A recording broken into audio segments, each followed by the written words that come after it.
Hi, Matty. Hey Edgar, how are you? I'm good, thank you. Good morning, I guess. 10:30. I should be up earlier than this, to be honest with you. Good.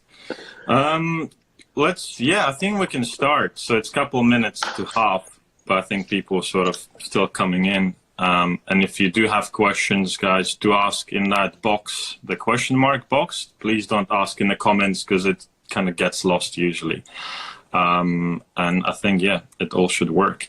So today I've invited Matty, and thank you so much for joining on the open sessions. This is episode 10 of all sorts of chats we had during the lockdown to speak specifically about the race issue in the industry and our countries in a way, both US and Latvia where I come from and London where I live currently.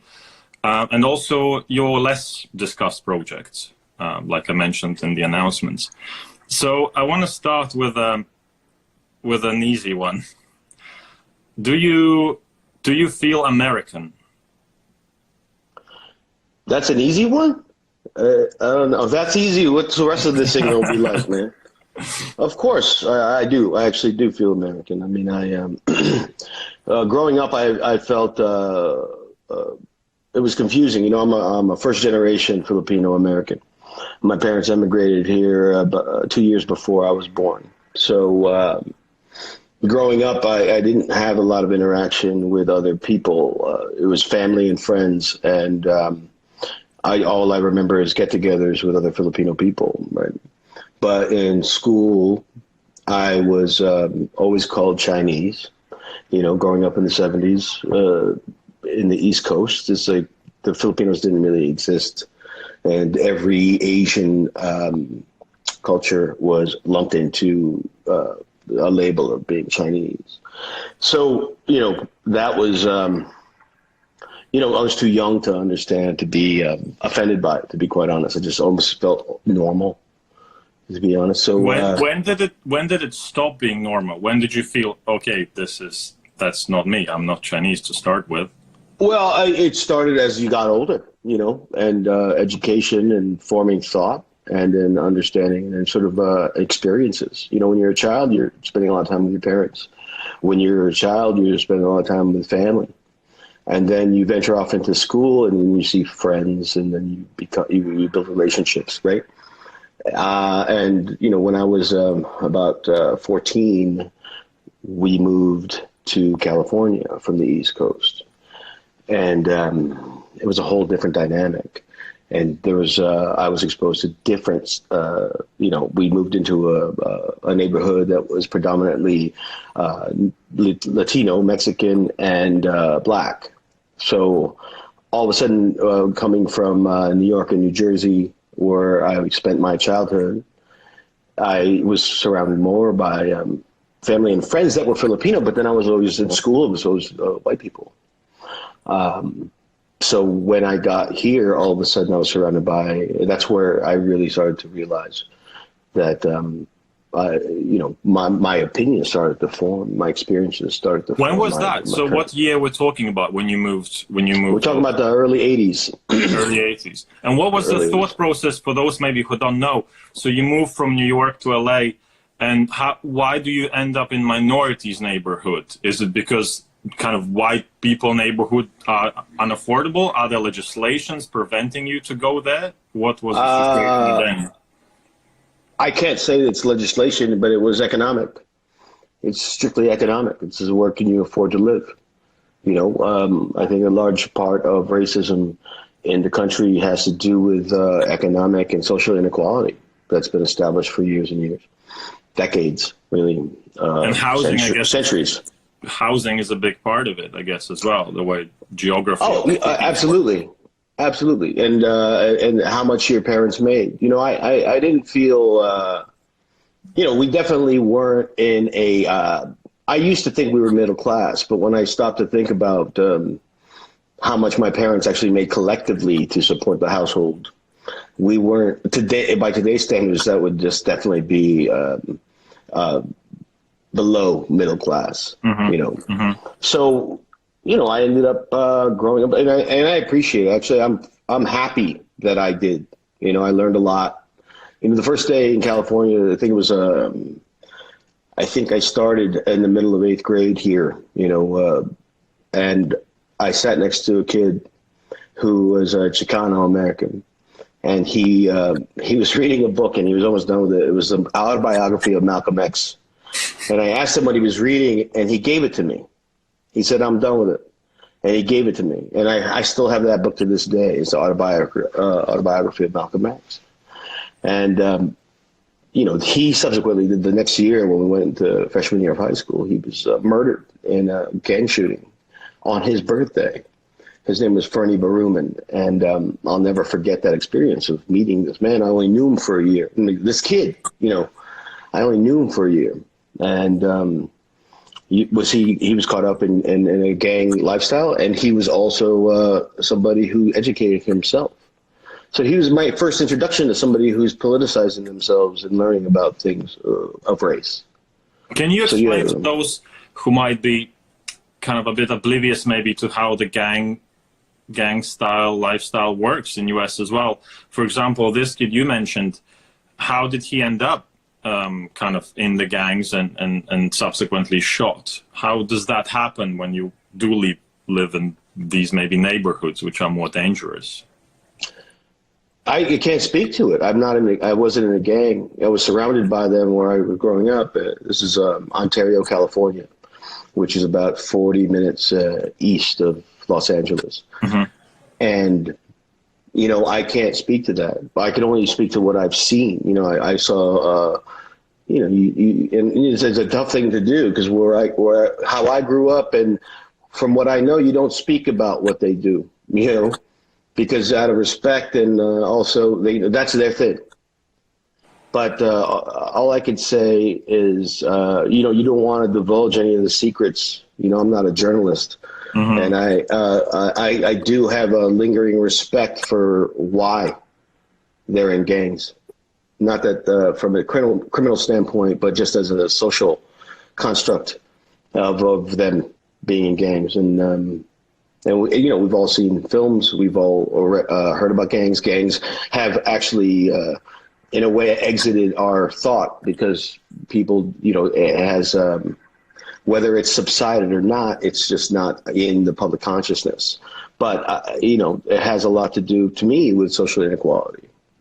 And but gangs have existed before we were conscious of this current problem. You know, I mean, it existed with the previous minorities, the Italians and the Irish and the people who were disenfranchised by the country and the government.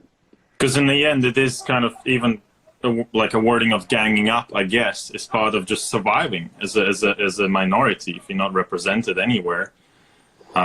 Partially lead to, I guess, coming together into a group to protect yourself as well, I guess. And then it just... Well, I mean, I think it's way more complicated. I mean, there's an economic standpoint, there's a business model, and there's a social model to it all. And yeah, I can't demonize them like the press demonized them in the 80s, you know. I also can't glorify them like popular culture glorified them in the 80s. But I understand, you know, and I respect the concept of it. And, you know, it's like, you know, if you transition to all the criticisms in the last 2 weeks of the people who were looting stores, it's like, you know, trying to come to an understanding about what is happening, you need to step outside of yourself if you don't understand, and understand that there's a root to a problem, and it's not people. You can't take yourself and your experiences as a person who hasn't had to deal with social inequality or economic inequality, and then transpose your thoughts and your experiences into a place where you're putting them on someone else who's had a completely different experience in their lives. And it's extremely important now. And, you know, when you go online today and you go on Instagram, for example, or Facebook or Twitter, there's so much anger and there's so much opinion. But when they talk about change, like where is that change going to take place? It's not just with police reform. It could be even deeper than that. And do people want to go there? That's the question. And when they're going back to the gang thing, do people want to go there because they don't understand it? Do they really want to dig deep? Do they have the presence of mind to actually dig deep to why that exists?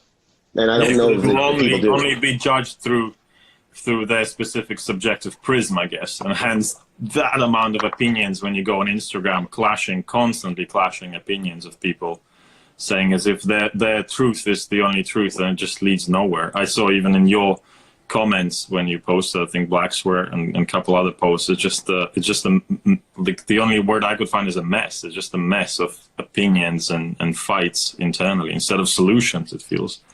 But that's true, but I think that it's incumbent upon us who care about the issue to dig deeper and then step outside of ourselves so that we could try to understand.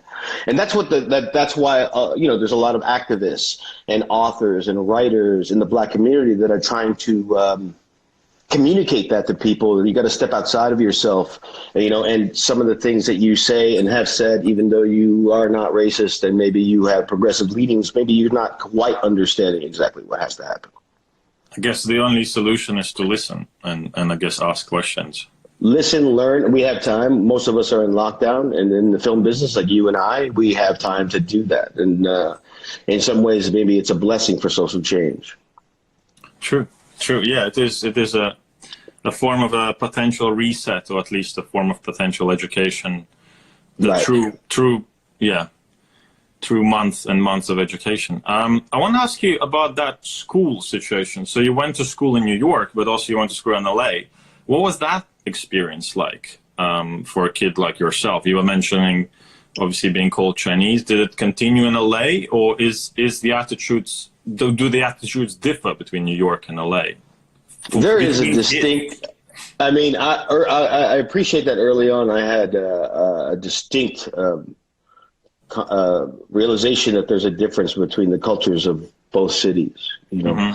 I can't speak to. I didn't go to school. Even when we lived in the city, I was driven to a school in New Jersey, an undergraduate school. I was driven to a Christian school in kindergarten and first grade, and then after a couple of years of living in the city, or 3 years of living in the city, we moved to New Jersey.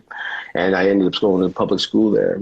And in both cases, I wasn't surrounded by many minorities, to be honest. Which speaks to, I guess, how even if you weren't making a lot of money, you could still have a middle class life, which isn't the case today. So social and economic inequality has created more. It's more disparate between people today than it was when I was in my earliest years. But so I can't say that in inner city schools it was different than LA. But when I went to LA, I was basically it felt inner city. It felt more urban, and there was definitely a class difference. There was definitely I was just witness. I grew up witness of sort of the social and economic inequalities between minorities and the ruling race. I want to bring it kind of slowly towards the filmmaking, and I want to start at the beginnings of. Do you remember the first film you've seen? I think it was Shampoo with Warren Beatty. My parents I remember seeing that film, and all I could remember is hair, which I think might have an actual impact on your bearing on the rest of my life. Because I wanted to ask you about that point, which really interests me, from like as yourself coming from minority background, is when do you realize that most of people in the mainstream films and TV are not representative of yourself? Do you remember having that moment, like, I don't really recognize myself in a lot of these characters? Or does the kid's brain sort of adjust early on and filter it out? Well, look, growing up, I had immigrant parents who really wanted to assimilate into American culture, and I think that you follow your parents' lead. So it never bothered me, That's, I guess, maybe why I identified with, I remember seeing Star Wars in 1977 and waiting in line to get into the movie theater. And I think I was attracted as a child to films that stepped outside of social, that were more in allegory. And it took you to a place where you identify. And who I identified with in Star Wars, I remember this, and I still remember this, is I didn't identify with any of the characters except Chewbacca. So, that's just, I think about that. Oh, Ed Lockman and Jimmy Mack are watching. And I see that right there. Two of my favorite people in the entire world. I just saw that. I'm trying not to be nervous. I'm just, as if I'm just chatting to Matty there. This is what this whole thing is. It's a one good thing about Facebook is that they, it's great. Instagram. It's great to see that people are watching and commenting as well.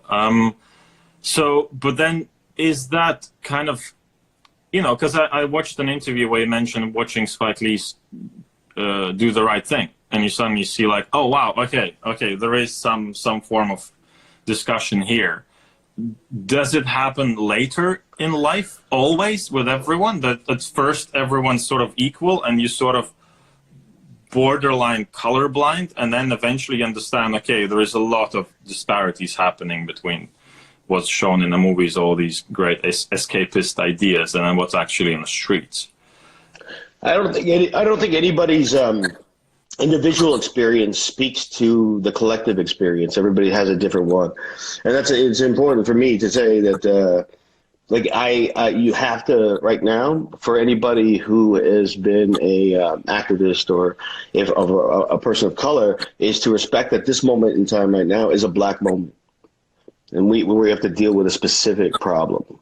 And I've seen online recently there was a murder of a Latino young man in Vallejo, California, and starting to spread. And then I've seen anti-Asian sentiments as well. But right now, the reform that we're calling for during these protests has to be a Black moment, and we have to understand that. And as people of color, we got to respect that and know, like I said before, step outside of yourself and understand that your experience personally isn't going to be their experience, so you can't pull from your experience to actually contribute until you completely understand or try to understand what they've been through. That's I think that's really important. I want to ask you in regards to the racial demographics of a film set, and did you feel going through the ranks of budgets, starting from indies with Darren Aronofsky, I guess, and then ending at the top league with multi-million Iron Man productions, for example, did you see that it changes as you go from lower budget to higher budget? What's the situation, in your opinion, when you started maybe and currently as well, in terms of Black filmmakers, Black crew as well? Look, I would be dishonest if I said there was a lack of cultural diversity and diversity in general. Early on, I started being a DP in 1995. And have I seen changes from then to now? Of course. And the diversity on crews is the biggest thing. When I got out of the American Film Institute, my first objective was to become a music video cinematographer. I actually worked with Ed Lockman as a assistant cameraman, as a loader and a second AC. I learned a great deal from him about being sort of bridging the gap between craftsman and artist, and to be honest, and then I finally left because I don't know if Ed remembers this, but I left a show called Touch that he did with Paul, trying to remember, Paul Schrader.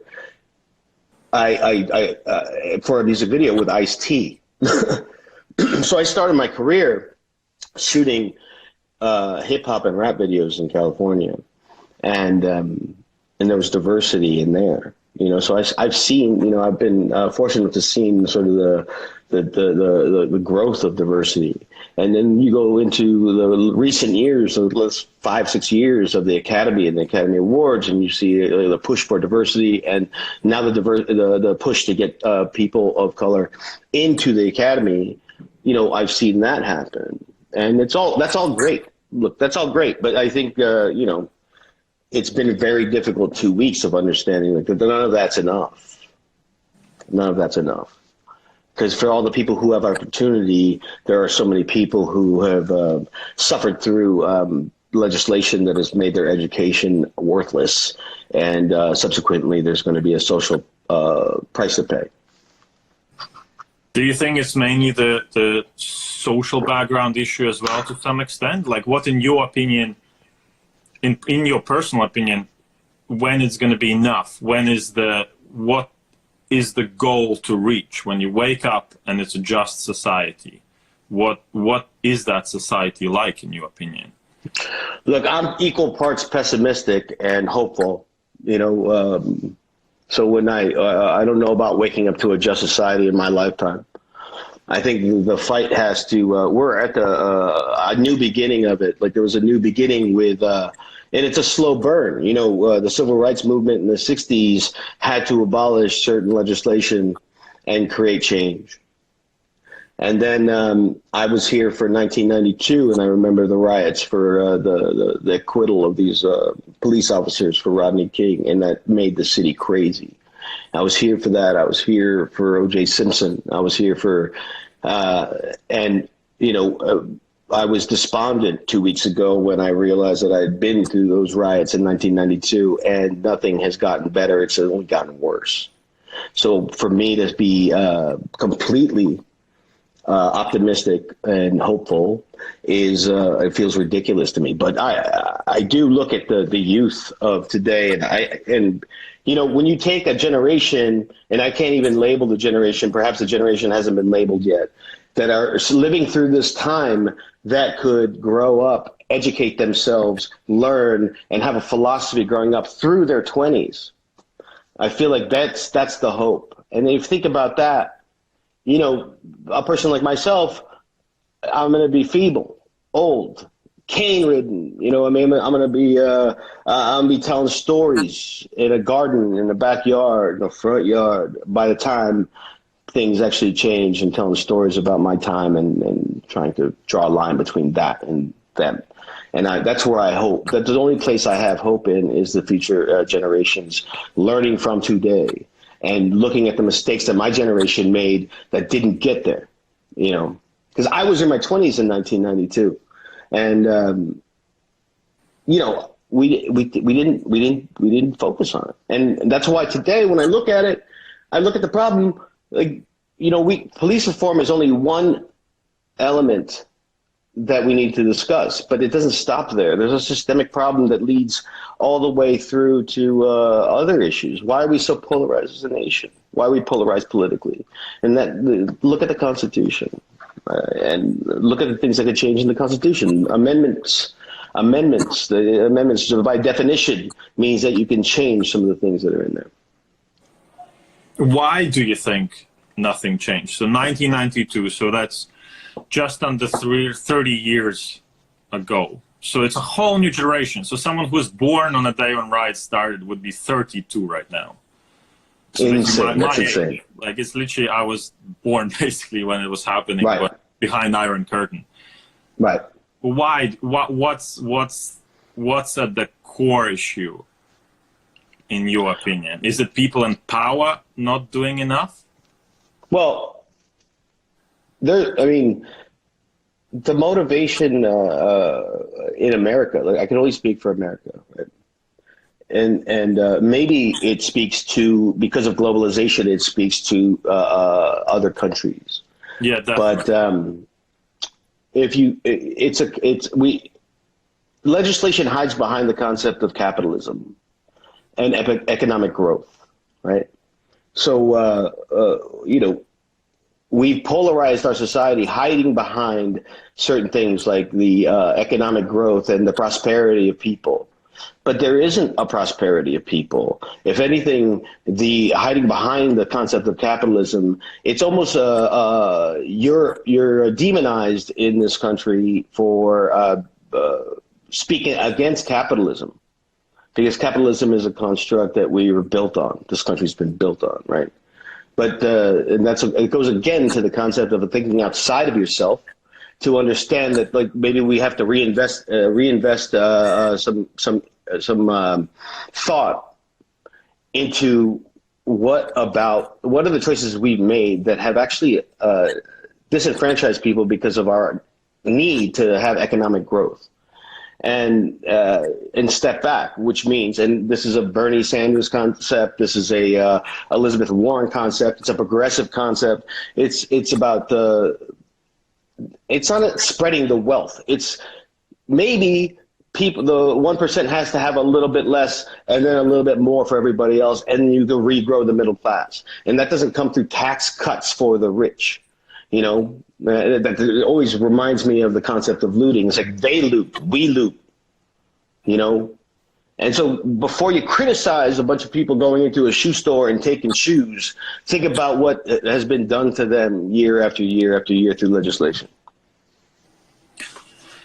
Matty, thank you. I want to ask regards the scripts you're getting, and maybe when was the last time you got a script and you were not happy with the way certain races were represented in that script? When you read it and you were like, no.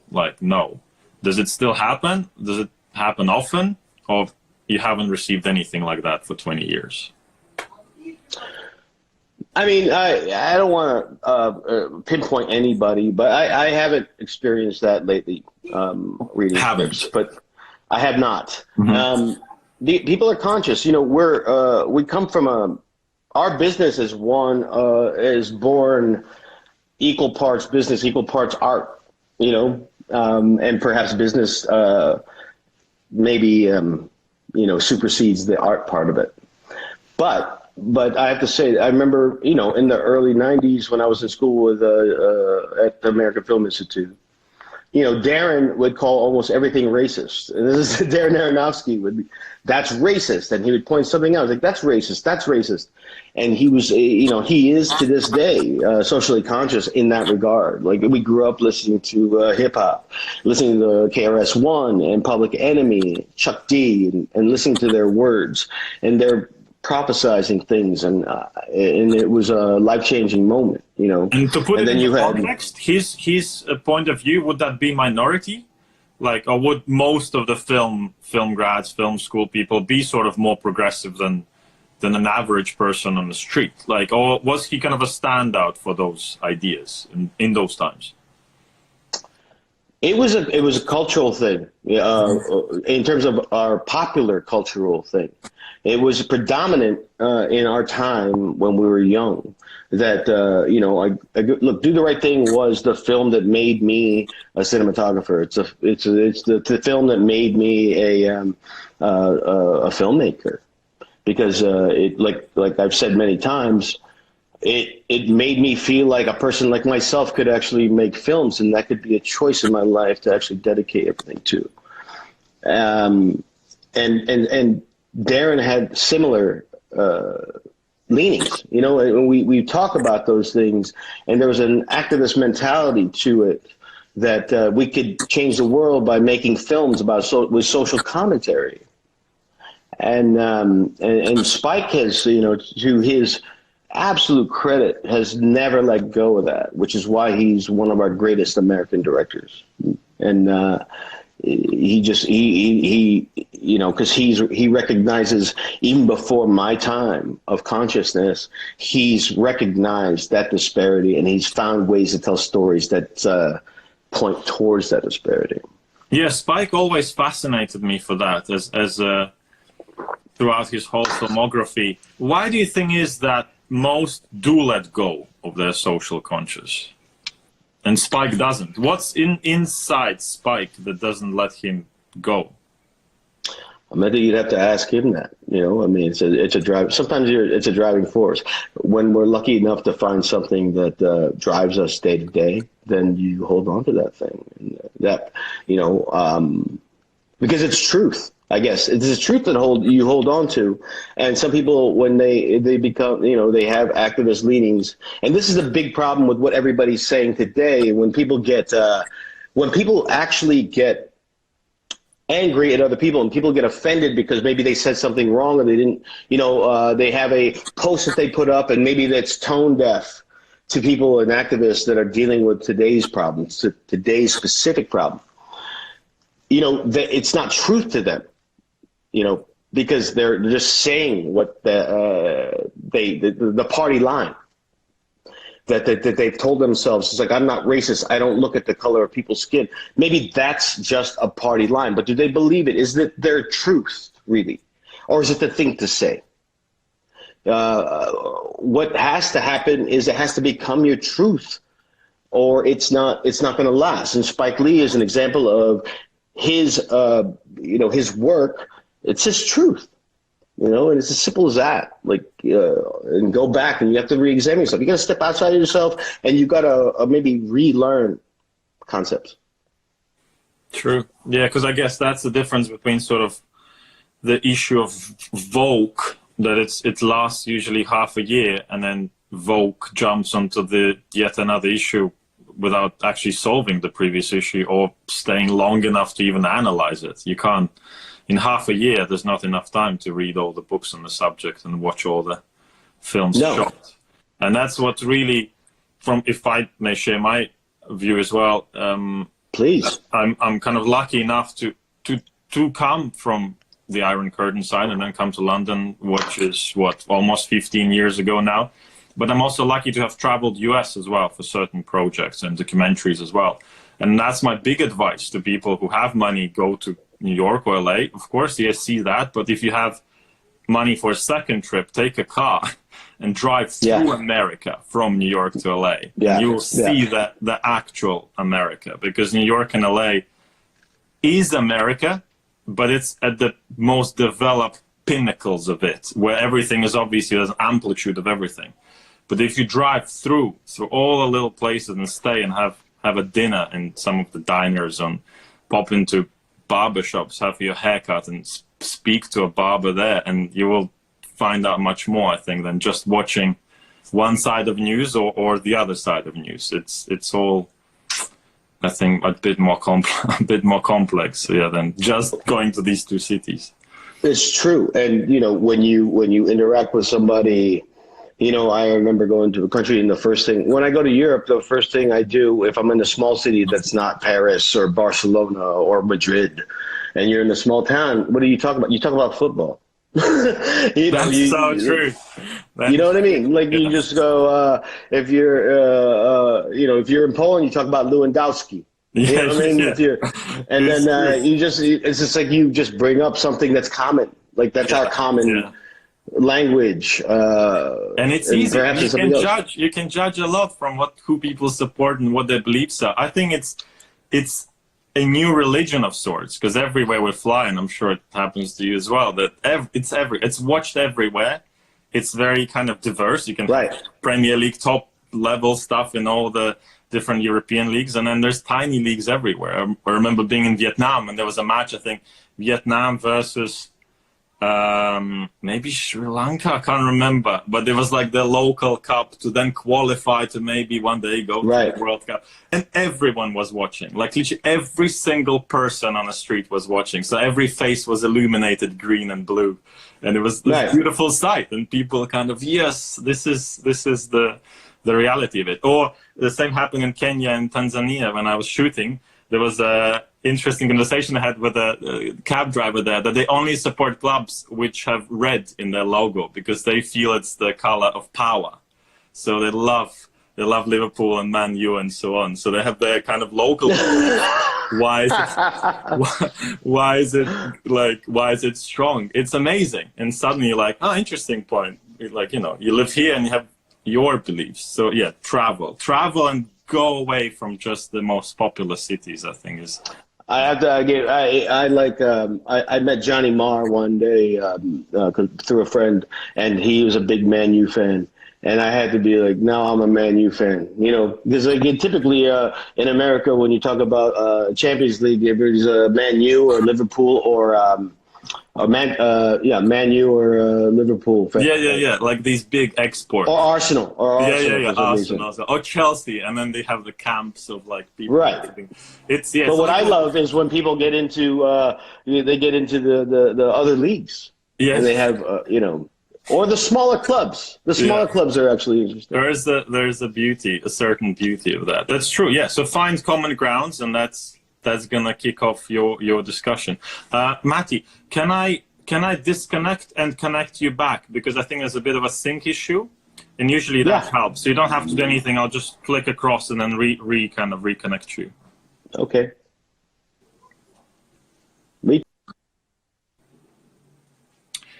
Hey guys, sorry for that, but I know it happens time to time, so I'm just gonna connect Matty back. Okay, sent request. Hi. Hey. Yeah, so should work. It sometimes happens with slightly longer chats. I think to finish the discussion on the issues, I want to ask you one last question, and then I want to ask you some questions about the projects we kind of pre-discussed a bit. Have you ever been afraid for your life? You know, I'm a person who grew up during the Cold War.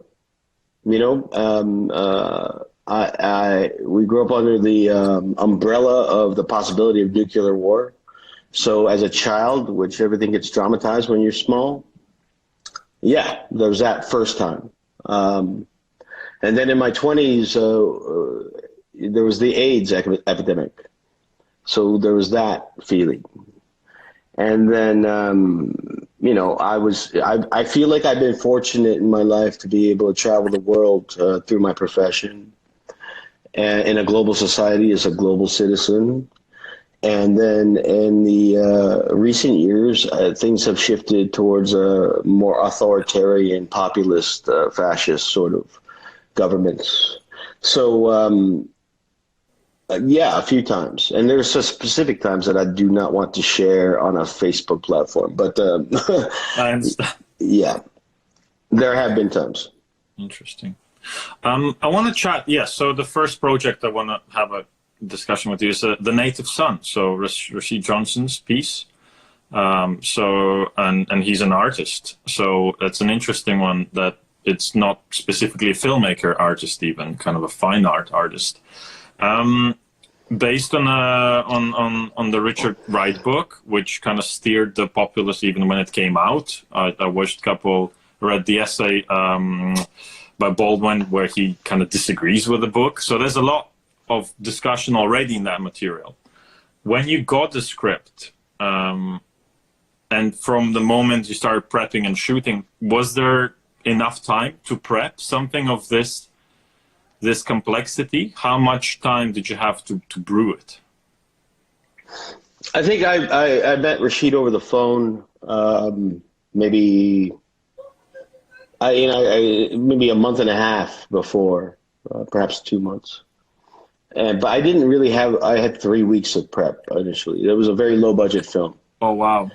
And by the time I arrived in Cleveland, where we shot it for Chicago, we had 3 weeks. But it was probably, the most effective 3 weeks I've ever experienced in a prep, because Rashid was keen on understanding how each scene would work. And, you know, the thing about Rashid is that he is actually a filmmaker. Like, he made films as part of his art. Like, he's a creative person that goes beyond the work he creates. And there's a cinematic quality to what he does, and he'll go from something as abstract as Anxious Man, which is one of his, if not his most notable work, to films about dance and movement. and he would shoot 16 millimeter in the most beautiful light possible. So there's a taste and there's and he shot art. that himself, so that was Yeah. So he is a filmmaker, and but what was interesting about what I learned from him is that there is a benefit to he was in transition. To me, what I love about Rashid is he was in transition from somebody who would create work to be interpreted to going into a medium that had to be more literal so that you didn't have to interpret it, And that's where I really appreciate him and appreciate the experience of making that film. And I guess he struck good middle ground with that film, because I had a really long discussion with my girlfriend, for example, after we watched it. We watched it like last week. There's a lot to debate. There's a lot to discuss on views and it's beautiful work. Still, I think it has that sort of in-between feeling. It doesn't literally tell you, okay, this is a good guy, this is bad guy, this is white is bad, black is good, whatever. Like, it leaves you those interpretations. So I guess partially he succeeded there. And well, I mean, I have to say that what he succeeded in is taking a concept that was written when the book came out, right? And drawing a straight line to modern society, and seeing how things have not changed that much. And the black experience has evolved, but hasn't changed that much. And again, the way I look at it, it's due to a systemic problem of economic and social inequality. And that's the kind of point of modernizing something that was written in the 40s, And I have to say, my one trepidation about even making the film is I had an experience previous to this making a film about a novel. Everything is illuminated that wasn't well received because literary people, like to hold the film next to the novel and the experience of reading it. That perhaps, in both cases, they were lower budget films, right? How can you possibly, even if it's a bigger budget, how can you possibly predict the mind of every individual that read the book and for what felt purpose? something? I never understood. What's the purpose? To prove, yes, it's exactly how I imagined. You should be happy. You should be happy if it's not exactly how you imagined. So you're like, oh, great. I didn't think about that. I didn't think that this is the line the director can draw. Otherwise, what's the point of sitting in an echo chamber? Listen, you're speaking to the concept of people stepping outside of themselves and learning something new. Yeah, we really enjoyed it, and it's a beautiful poetic piece, and also, but interesting. So 3 weeks. So how much did he come with to you? Was there some form of visual book by then? If you have 3 weeks to develop it, what was done by Rashid? On our initial call, this has never happened before. We literally had the same exact reference point. Sometimes, like, a director brings in a reference point, and you have a reference point after reading the screenplay. But when I met Rashid, we had the same exact reference point visually, which was Roy de Carava, the work of Roy de Carava, the photographer, right? The photographer, and. Perhaps his inspiration for Roy de Carava was different than mine, but the point is that we could zero in on the same thing really quickly, and that had never happened to me before. I've had common ground with many, many directors, and part of being a cinematographer is actually being open to how every director is, and being open to ideas enough to be able to accept them and actually interpret them quickly. But that's with interesting. Rashid, that's interesting. Yeah. So speed does matter still, right? Because there is not much time to prep usually. Speed matters all the time, and speed is something that you come to be successful as a cinematographer with speed. Is is about your experiences. It's about your experiences not only in life but also in work. It's also about how much you have studied outside of a project, the possibilities and potentials and commonalities between culture and life. So, you develop these things and you become a person. You're like developing, the one thing that's beautiful about cinematography is that we get to work with so many people. Directors don't get to work with as many people. We get to work with a lot of different people. And if we're really lucky, and I feel lucky, I get to work with people of different cultures and different upbringings and different socioeconomic paths. So, to do that is a benefit for me, and I could bring all that to the table when I'm trying to interpret what the director is saying. But to have somebody all of a sudden in the first call talk about the same exact artist, the same exact person, that 3 weeks of prep, we skipped over having to understand. I skipped over having to understand his visual reference. Do you feel it's getting, the prep is getting so quick? Like in here, you could say you're partially lucky as well. It's the similar reference, it's similar mindsets, I guess, already after reading maybe the material. But do you feel it's getting worse in terms of prep being cut even on bigger budget jobs, that you don't really have enough proper time to prep? Comparing, for example, when you started with Darren, would you be like talking for months about some of your first work together? Darren? Yeah. Darren and I were, is a special circumstance, and I put him in a different category because we've known each other for so long. But I think, but we do spend a lot of time preparing. Preparation with him is probably, I spend more time prepping on films with him because he demands it. He needs it. It's part of his collaborative process. We come from the AFI, which is, if I had to say at the American Film Institute, the one edict is collaboration. That's a thing that they hammer into every class. And I've talked to other people from other classes before me and after me at the American Film Institute, which that was an eon ago. I graduated in 92, 93. From the American Film Institute, and people who've come after me and people who've come before me have talked about the concept of collaboration. But I spent a lot of time prepping with him. I don't get as much prep with other people. And the fact is, when you're prepping a movie as a cinematographer, it's like, how much of the director's attention do you actually have? A lot of directors are pulled in different directions from the producerial side, and from the casting side, and from the studio side, that perhaps you're not getting as much time. So you end up sitting around, left to your own thoughts, And yes, that's a luxury, but what good is it if the person you're working with isn't available to you? You know what I mean? Is there a solution to it? Do you think that there's a way to solve that? Yeah, what I've done is I sit in meetings that you would think the cinematographer doesn't have anything to do with. What I've learned to do is, if they're having a costume meeting, I ask if I can go.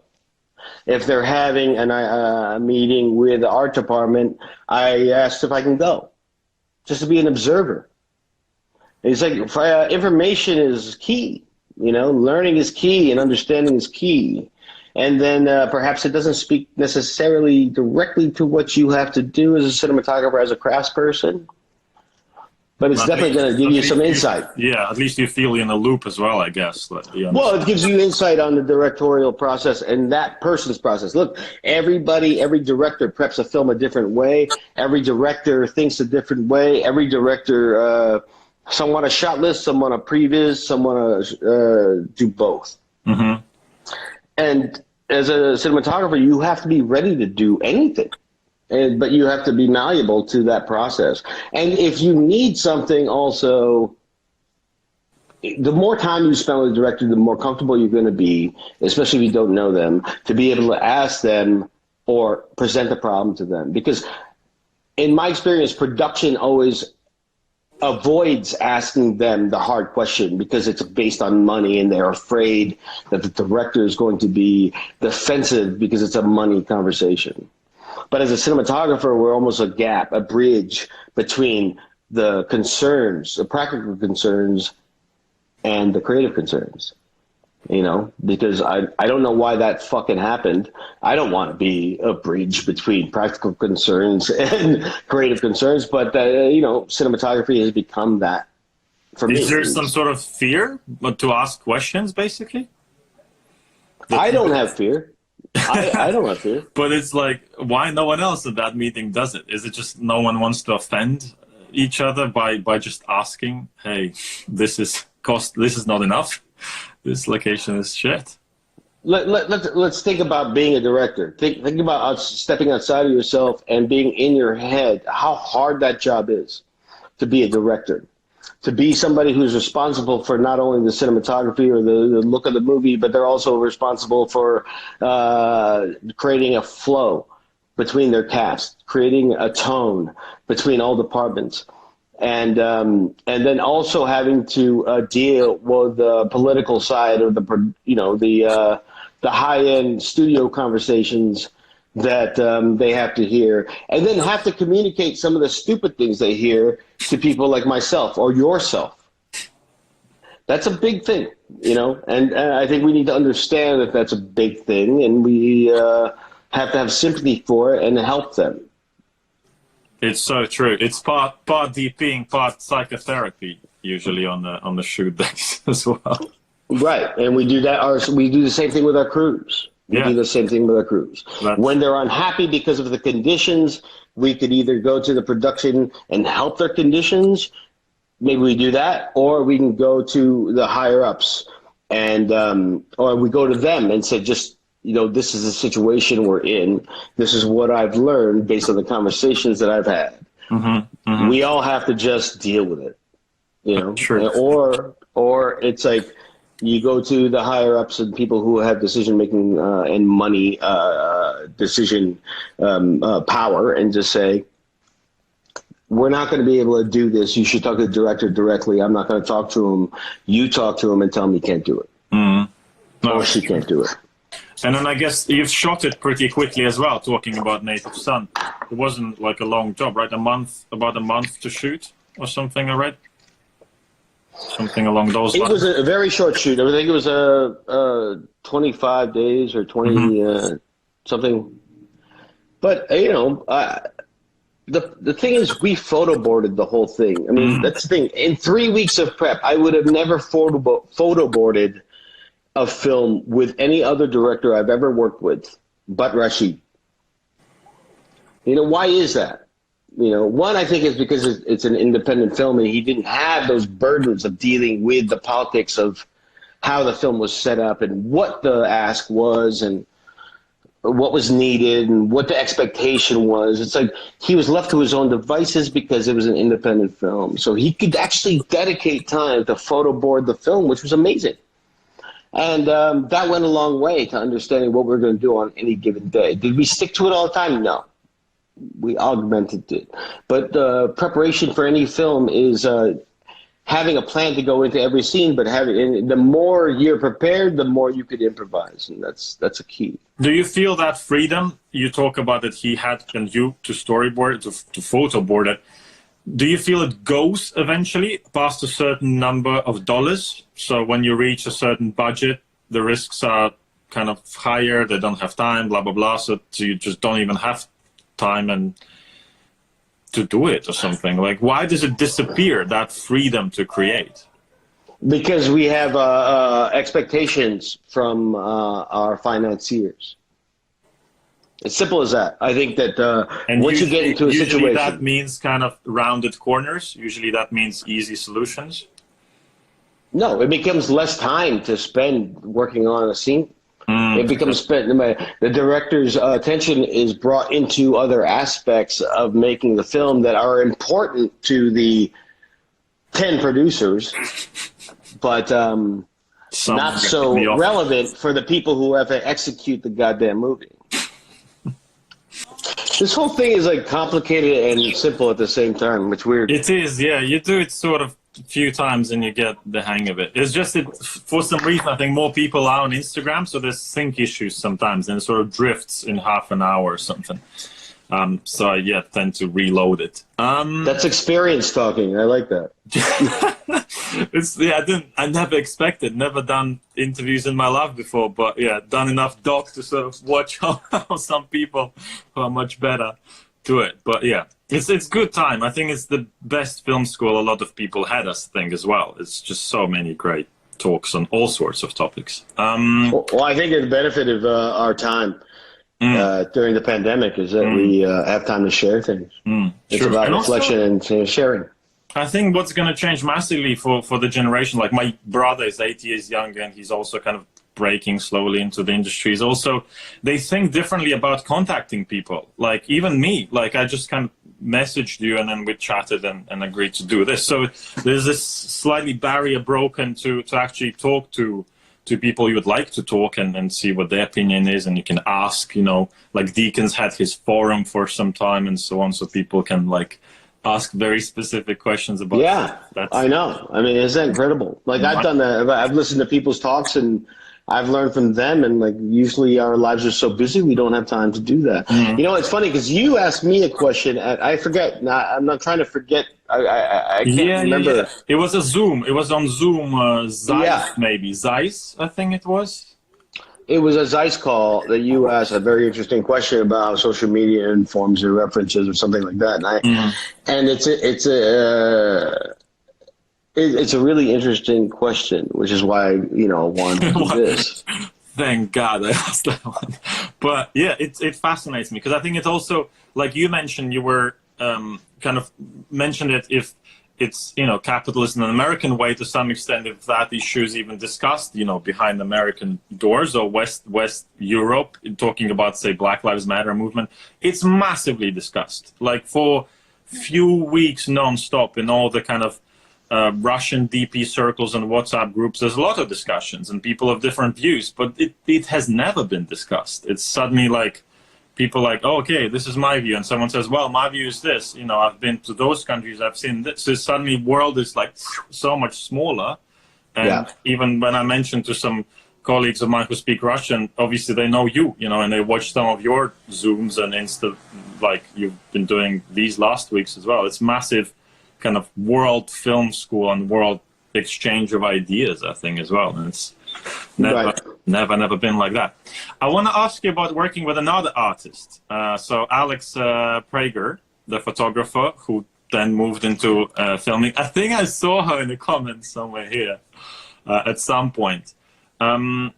So it's different because for people who haven't seen much. I actually have a little bit I can show. I think the sound doesn't play, but at least for people to get some form. Oh, great, it's blocking a bit of it. Oh, Alex is here.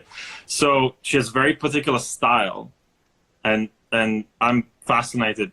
This is 17-second teaser, but it's so pieces are shot for galleries essentially. Like it's where it's going to be shown first. When you got that call, I think it was about 10 years ago, I guess, you shot the first short with her, and it's going to be mainly shown in a gallery. What goes through your mind? Is your approach different when you know that? My only approach, I approach everything the same way. I met Alex through a good friend of mine, one of my best friends at a gallery in New York, her gallery in New York during one of her shows. And, I was stricken by how cinematic her work was. It's just like she just had an energy to what she was saying. And there was a feminist quality to it, and there was a cinematic quality to it. And little did I know that she wanted to make films, right? And I met her briefly, and when an artist is at a show, you can't really, talk their ear off. I met her briefly. But subsequently, maybe 6 months later, she asked if I would shoot a film called Despair.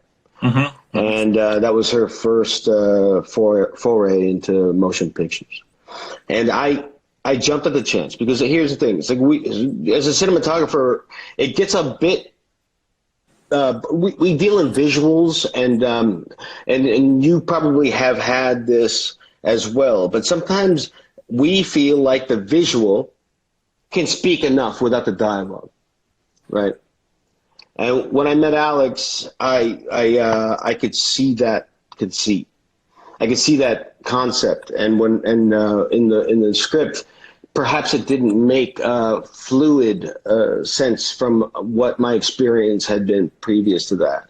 And she's the first artist that I ever shot for, or applied my craft to.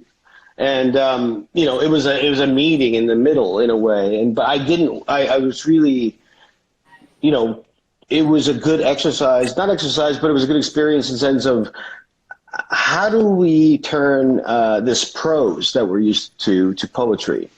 Because that's how she is. I mean, she is more poetry than prose, and it's less literal. And she comes from an art world where her photographs exist for interpretation.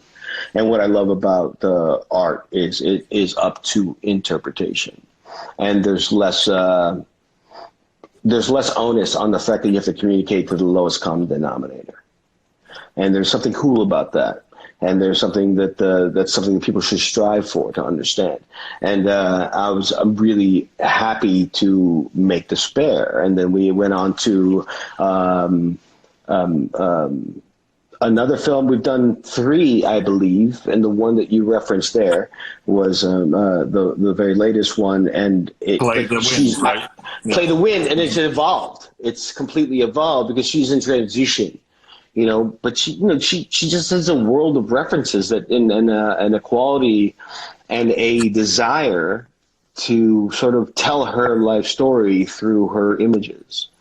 Maybe not her life story that personal, but she's definitely, like everything she's consumed. As an artist, it sort of comes out in her work. Parallel yet not really parallel world. I mean, you can't sit there. You can't sit there and analyze her work as somebody who wants to be this person or that person. She's somebody who's actually being her own person, and honestly putting it out there in the world. And now she's transitioning into storytelling. So that poetry may become prose eventually, but where she started, I think, is going to be very interesting to see in the future. And I wanted to be a part of that. No, I love these pieces, and I've seen them in the gallery, and it's interesting argument, I guess, as well, because I'm just showed like 17-second teaser on half of an iPhone screen. Yeah. But there's still that power in there. So sometimes I think, do we overthink? Should it be more mass accessible as an art? Even when we make films, should we be fine with the fact it's going to be shown on a small screen? Because in the end, it is about the impact. And where does the artist stop wanting it on a massive screen, and where does the impact still is there? So I think that we don't have a choice, to be honest with you, Edgar. We don't have a choice. Going smaller and smaller, yeah. Yeah, but I mean, I think that it's cyclical. Everything is cyclical, and people will start to yearn. There's going to be an uprising once, hopefully there is a vaccine for this, and then we can gather again like normal people, and people can see things on a big screen. It's a thrill to see the work Alex and I have done together, even at the gallery during a show. And then seeing there's nothing like feeling the audience reaction. Even if you're not reading specific things, you're feeling an audience reaction to it. And God, I really hope, it's like we can't feel that from home. I have a very hard time watching films at home because I don't feel the reaction, right? And I hope we get to a place where we can actually do that again. And what her work does is, like, I've seen an evolution. And then oddly, I've seen the same evolution in a person like Jon Favreau, coming from one place and moving to another. And I've seen the same thing with Alex. It's like I've seen this progression of her work, It's, she's learned, she's told me she's learned a lot from me, but I've learned a lot from her, I have to say, it's like I've become a better cinematographer because I could think outside of the practical minutia of how we tell stories in cinema. Yeah, I was going to ask about that. If there's any traits kind of in her style of work, or even day to day when she's on set, which you haven't seen before, because she's not a filmmaker director. She came from a very different angle. So she probably didn't copy certain moves or traits or thinkings of other filmmakers, which I guess can be a curse and occur at the same time. Well, which makes it all the more, all the more satisfying working with her, because it gets old, to be quite honest. I mean, obviously I'm old. I'm old. I've been here for a minute, and it's the same shit over and over and over again.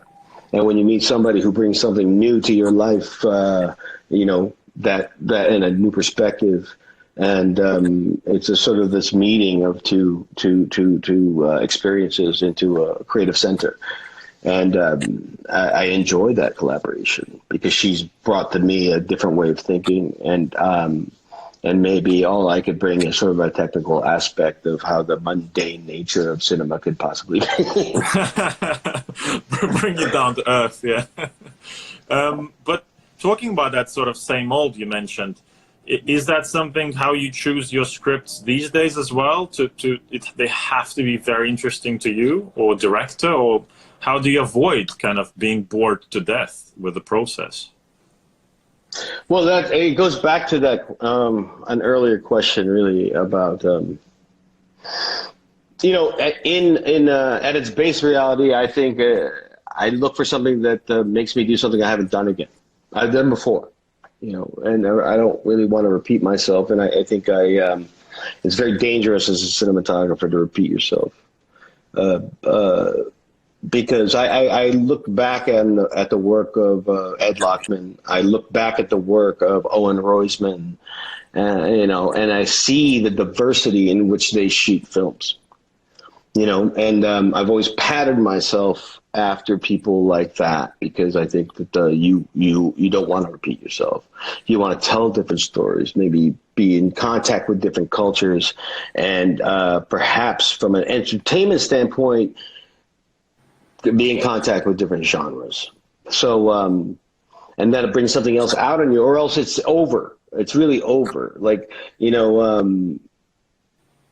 it's not about technology. It's about approach. It's about, how do you convey a certain reality? What I love about today is that people are taking what used to be stereotypical genres like comedy and horror, and placing them in a hybrid sense, because that's how we evolve. And something like us, like it's great. Yeah, as in that kind of merge. Right, and then we do that, and we have to do that as cinematographers, or else what are we doing? We're gonna get bored. I mean, it's a fantastic profession, it's a fantastic craft, but what's going to keep us going in the long term for a long time? And it can't just be about our livelihood; it has to be about something else. True. I want to kind of go towards the last of the discussed projects, which is very different, I guess, to you as well. So Spike Lee directs Mike Tyson's stand-up, which happened 5 years ago, something along those lines. Can you talk through how did that come about, and how much you were involved in it? Did you go see the shows on tour, or what's the way to do it? I didn't really know what to expect when Spike asked me to do it, to be honest with you. I thought I would be setting up cameras to get every angle possible on him to make a show that could be recorded and excited. But what was interesting about it, for me, was him, Mike Tyson, like his story, like how to go out on a stage and basically tell the story. Like some people do that in interview, not a recorded live show. People don't, I'm sure people who aren't boxing fans might not be interested, but he was a pop cultural icon. My favorite quote from Mike Tyson was that everybody's got a plan to get punched until they get punched in the face. And that if you take that and transpose that to a lot of different things metaphorically, well, that applies, right? Everybody's got a plan until they get punched in the face. And I remember how dominant he was when he first came out. Like, so I wanted to be a part of it just because he was a cultural icon.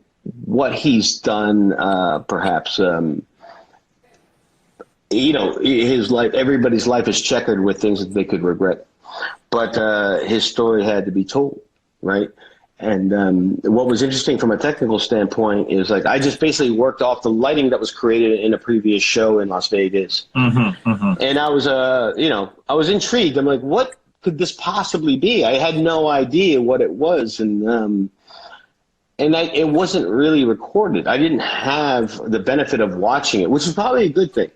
And then we set up cameras in a theater, in a Broadway theater. So you didn't go see it in Las Vegas? No, I had never seen it before. Oh wow, okay. I mean, Spike was just explaining what it was. Have you read? Is there a way to read it, or there was nothing? No. Oh wow. Okay. No, I didn't know. I had heard about it and read articles about it, and how some people loved it and some people didn't like it, and I just sort of got as much information as I could. But going into it, I didn't have a lot of information to make technical choices. But we positioned cameras.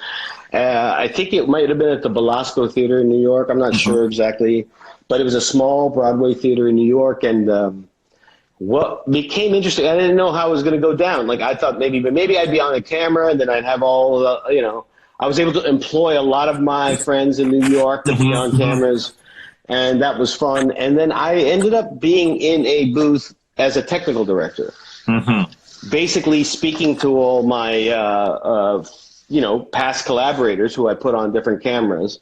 And, just reframing people and talking to people. And then Spike would point at a screen and be like, that one. And I literally had the switcher myself and would switch to live broadcast. I'd never done that before. But, it's about just, having Spike over my shoulder. We're all watching 3 different screens with split screens and all these cameras. And watching this many, working with him, you have to work very quickly, and your mind has to work extremely fast. So it was a good exercise in trying to craft angles and possible cuts, and I would just try to provide him as many possible cuts as possible. So it was a microcosm of our normal cinematic process in a weird way. And it's really interesting. I was watching it a couple of days ago. There is kind of Spike and you in those images, and I found them in those kind of zooms left in time to time. I really enjoyed the fact that zooms were in, because it sort of adds that granule of spontaneity, because you're sort of reframing, but the zoom is in there. Yeah. And yet you're not sure what's the punchline, how the joke is gonna end. And he moves a lot as well. Eventually he starts to move all over the stage. Plus the projection, this massive screen, for those who haven't seen, it's a massive screen behind him, was, I guess, footage shot by you? Because I think you referenced No. Okay. I mean, it was just previous footage. It was all from the original show. Okay. I mean, I thought it was well put together. I'd never seen anything like that. It reminds me of Eric Bogosian or, Lenny Bruce. Or he's not a comedian. He was literally telling his life story. It just feels like somebody who had been through the ringer of, if it was later in time, it would be a person explaining everything that had happened in social media, but it was everything that had happened within the microscope of being in media. Yeah.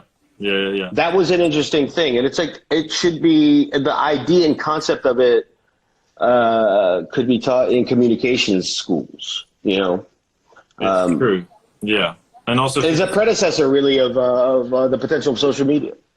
It's true. And also the fact that he's not a comedian, I think, is great, because it's kind of very rough around the edges, some of the delivery, and he's trying to sort of time it at times. And I think it's a beautiful piece of kind of unexpected, beautiful piece of work in some sense. Are you happy with how it sort of turned out?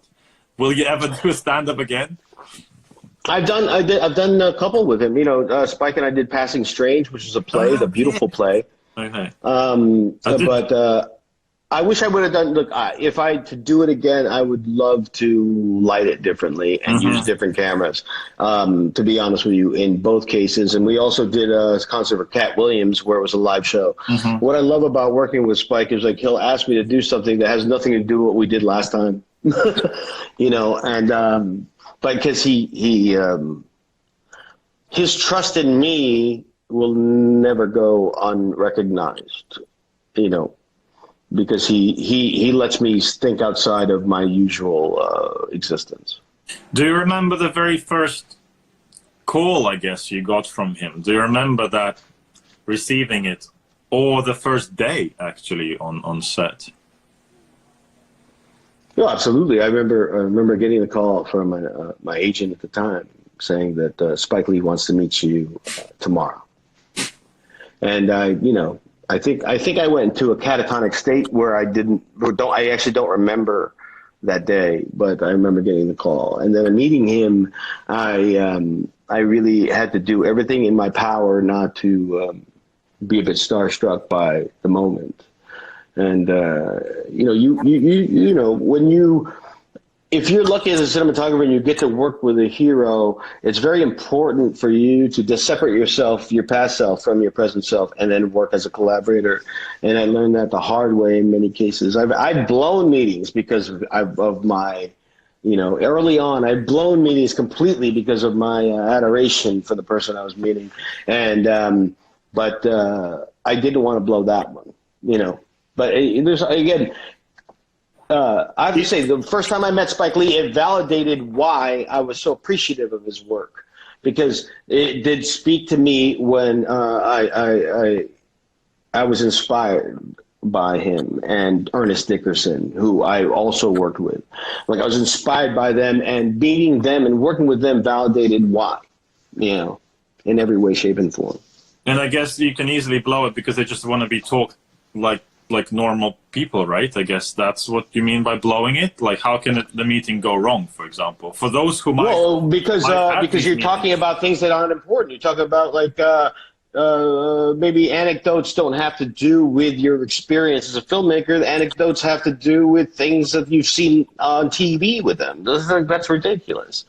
What you have to do is understand that they're there to meet a future collaborator, and you're there to be their collaborator. Like, you have to step outside of what you know about them in a certain sense and listen like a person. Like, what are they saying at that moment? Forget what they said in the past. Mm-hmm. Very good point. And working with Spike as well, you mentioned, I think in the other interview, I think it was maybe to do with Chirac actually, that there is I feel there's a certain jazz to both of you, the way you work. There is some plan. And I think you mentioned Spike might have a plan, it's in a napkin in the morning, but then it sort of kind of goes. Is that the case? That there is certain kind of different tendency to work a bit more on improv of the day? You talking about him specifically? Or yeah, I would say your collaborations with him, yeah. Sometimes it's planned and sometimes it's improvisational. Sometimes it's just discussed and not put on paper.